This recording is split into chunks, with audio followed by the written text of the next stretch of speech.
Yeah, don't know. Yeah, that it go low.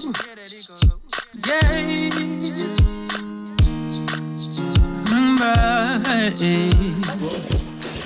C'est comment, bro? Ça va, bro, toi? Ça va, tranquille.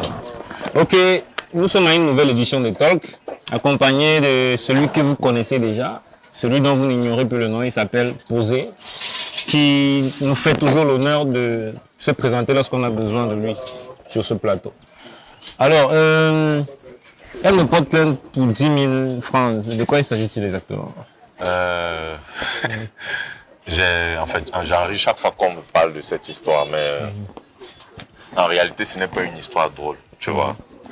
Donc, elle me porte plainte pour 10 000 francs.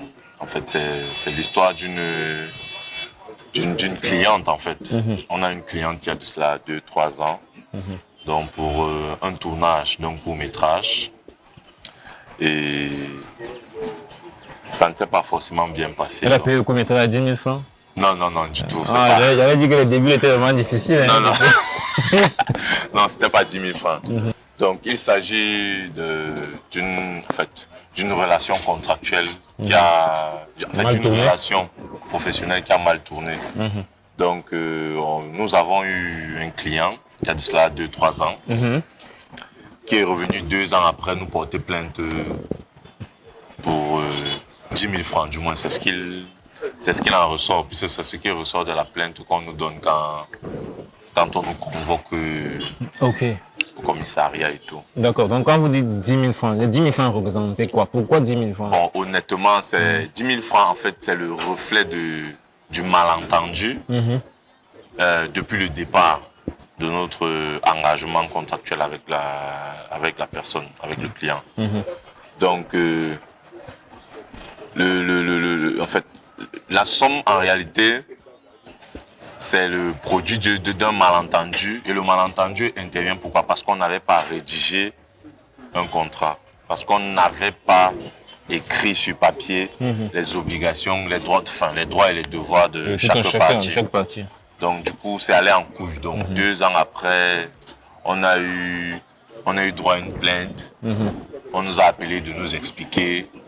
Donc, on n'a même rien compris, mais bon, ça a été géré comme ça a pu se gérer, mais du coup, ça m'a interpellé. Donc, c'est pour ça que je t'ai fait le message l'autre jour. Je t'ai dit, bon, voilà, ce serait intéressant qu'on parle de ce que c'est que la contractualisation dans nos services de prestation. C'est que l'encadrement de chaque juridique. prestation photographique qui va dans le sens de l'audiovisuel.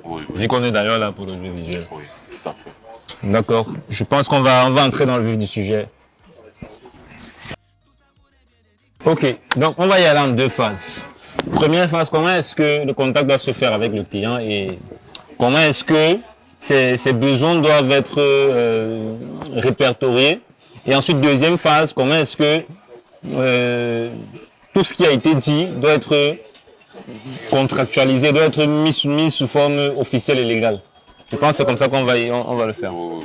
Ok, première phase. Comment est-ce que le premier contact, comment est-ce que le contact avec le client doit se faire et comment est-ce que ces besoins doivent être répertoriés? Bon, ce que moi j'ai l'habitude de faire, notamment dans la réalisation de reportages de mariage. Donc, je conseillerais aux gens d'entrer en contact physique avec le client. Très pertinent. Parce que c'est très important, parce qu'il y a une distance entre ce qu'on se dit au téléphone, par message ou par appel et ce qu'on se dit en face. Tu vois, donc du coup, c'est vrai que ça peut arriver qu'on n'ait pas l'occasion de se rencontrer. Par exemple, tu as des personnes qui vivent à l'étranger, donc ce sera difficile de les faire venir, sinon, enfin, c'est compliqué, mais quand c'est possible, moi je préconise déjà comme on dit sur au quartier, qu'on se salue, qu'on prenne une tasse de thé, qu'on essaie d'échanger. Parce que je pense que c'est le premier préalable pour entrer dans une relation contractuelle avec quelqu'un. Contact visuel et physique. Oui, contact visuel et physique. D'accord. Donc après ça, on dit souvent que c'est intéressant d'écouter. Donc il faut écouter les besoins du client. Il faut écouter, il faut comprendre réellement ce qu'il veut. Et une fois qu'on a fini avec ça, on essaie de mettre sur papier ce qu'il a Sur écrit. Oui, ce qu'il a dit, ce qu'il veut, ce qu'il désire. Ok. Maintenant, pour faire le rapport avec la situation, comment cette phase a été gérée à votre niveau? Non, ça n'a pas été géré du tout. D'accord. Donc, on a eu un appel. Voilà, c'est photographe. Oui, est-ce que... Oui, j'ai vu votre travail, vous travaillez très bien. Est-ce que vous pouvez faire un temps? Oui. Et comme c'est une recommandation d'un ami, donc, du coup, on n'a pas trop mis l'accent dessus. Sauf que c'était une erreur monumentale. Donc, voilà, c'est comme ça qu'on s'est engagé, donc sans papier, sans rien. Et voilà, ça a donné Ce que ça a donné. Ça a donné ce que ça a donné. D'accord. Oui. Ok. Et pour la deuxième phase, c'est-à-dire pour ce qui est de l'encadrement légal et contractuel, qu'est-ce que vous préconisez? Qu'est-ce que le professionnel de l'image que vous êtes préconise? Donc moi, je pense que j'ai encore quelques séquelles des cours de droit que mon professeur le professeur Anouka, ceux qui le connaissent me disaient souvent.